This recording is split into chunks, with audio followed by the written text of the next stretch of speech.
దేవుడు చీమల యొద్దకు వెళ్ళమన్నాడు.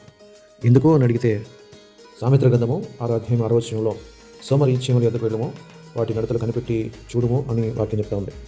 వాటిని చూసినప్పుడు వాటికంటే చాలా పెద్ద బరువైనటువంటి ఆహార పదార్థాన్ని అవి తీసుకెళ్తా ఉన్నాయి. ఒకటైతే తీసుకెళ్ళలేదు, కానీ చీమలన్నీ కలిసి ఏకముగా యూనిటీగా పనిచేయడాన్ని బట్టి అవి చక్కగా వాటి ఆహారాన్ని సిద్ధపరచుకుంటున్నాయి. ఏ చీమ ఆత్మహత్య చేసుకోదు, ఏ దోమ దిగులతో కూర్చోదు.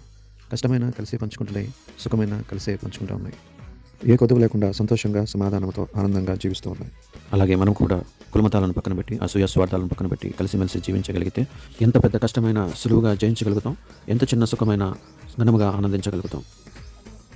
మోర్ వీడియోస్ కొరకు లైక్ చేయండి, షేర్ చేయండి, కామెంట్ చేయండి, సబ్స్క్రైబ్ చేయండి.